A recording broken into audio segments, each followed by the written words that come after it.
everybody, this is our very first JTL Transit Lab student feature. I'm John Moody, and I have with me Emma Swarney. Emma, do you just want to start off by telling us a little bit about yourself? I am a second-year MST student. I did my undergrad at the University of Waterloo, and now I'm here. Thank you. And for our viewers, can you explain what is the MST? What does that stand for? MST is the Master of Science in Transportation program. Excellent, thank you. Just give us a sense. What is your research? So my research right now concentrates on measuring equity in Chicago, and I work with the Chicago Transit Authority, which is known as the CTA, to use this wealth of data that both them and our lab have produced over many years and at some point decades, which has culminated in my ability to measure different service metrics in new ways. Excellent. Let's take a quick step back. When you say equity, what are you talking about? What is equity in your mind? So what is equity in my mind is, I think it's very important to first start with a definition. It's a term, you're right, it's very buzzy. Everyone's talking about equity, but when we talk about equity in transit, we're talking about, one, distributional equity, so how goods and services are spread across the population.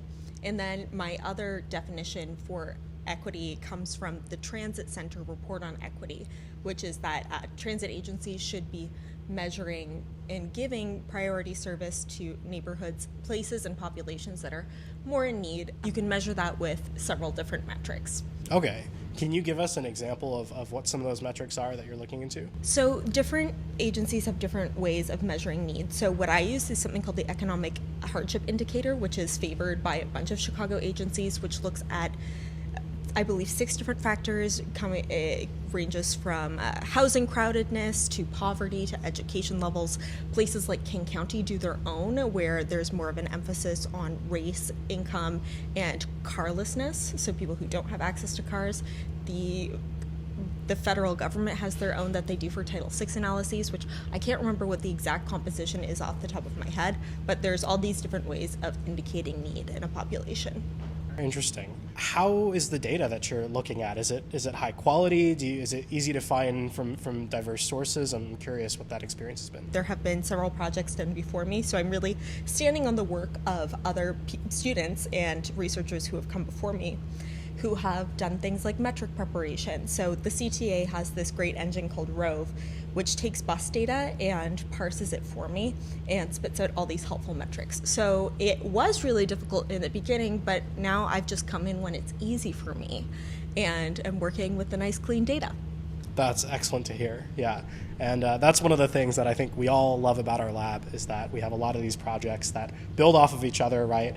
And then as we do more research, it enables other students to do other research just like that. This is several decades in the making. Our PI, Jinhua, worked on an early version of ODX in Chicago when he was a master's student, to give you a sense for how long this has been going on. Not that long. That wasn't a dig at Jinhua.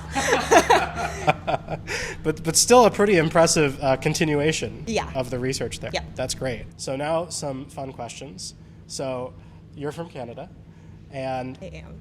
What's been your experience, high level, like Canadian transit versus United States transit? Well, just the amount of influence the federal government has here. We have no federal, basically comparatively, there's no federal power in Canada. It's all up on the provincial level, state level. And here, Joe Biden's decisions matter to us acutely. We're waiting in anticipation with bated breath. Whereas in Canada, that just does not happen because the federal government doesn't just have that purview. The federal government matters a lot here, and that makes the transit environment very different. Wow. Yeah. That's really interesting. Yeah, it is. Yeah. It's the biggest difference.